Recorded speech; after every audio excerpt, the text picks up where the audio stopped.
Freedom, friendship, and faith. Yan ang ilan sa mga experiences na pwedeng ma-experience ng isang kabataan. Sa aking pag-ikot, iba't ibang grupo ng kabataan na may iba't ibang layunin ang aking nakita. At isa dito ang CFC Youth for Christ. Ano nga ba talaga ang CFC Youth for Christ? Tara na't alamin natin yan dito lang sa Kwentong Kabataan. Ang CFC Youth for Christ o YFC ay isang komunidad ng mga kabataan kung saan ang kanilang layunin ay palalimin ang pananampalataya ng mga kabataan sa masayang paraan. At ang kanilang misyon is to bring and be Christ wherever they are.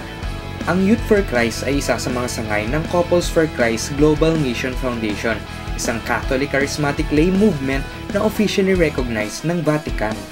Ang CFC Youth for Christ ay nagsimula noong taong 1993 at ito ay established na sa mahigit 100 bansa sa buong mundo at dumadami pa. Aking nakapanayam ang Sector Youth Head ng Sector 1 ng Youth for Christ Cavite na si Catherine Dizon.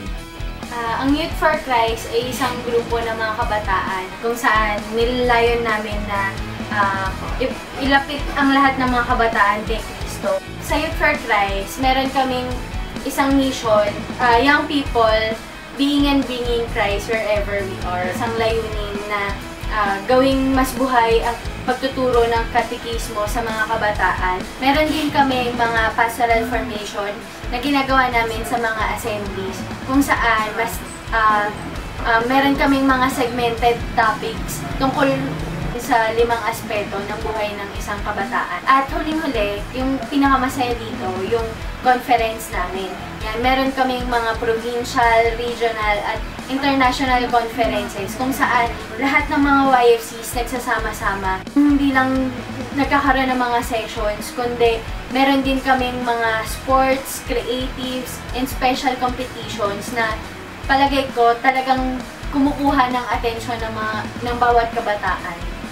Isa si Miko Osorio sa mga Youth for Christ sa Cavite, kung saan siya ay isa ngayon sa mga leaders sa kanilang area kung saan talagang mas naging masaya ang kanyang buhay bilang isang kabataan simula nang siya ay maging Youth for Christ. Youth for Christ, kasi ano yan group of friends yan. Dito sa Youth for Christ, dito ko nakita yung ibang klaseng kaibigan na kung saan parang na-experience ko na magkaroon ng tunay na kapatid na parang turing ko sila parang kapatid na rin. Talaga nga namang nakaka-inspire at nakakabilib ang mga kwento ng mga YFC na to. Sana marami kayong natutunan at na-inspired din kayo.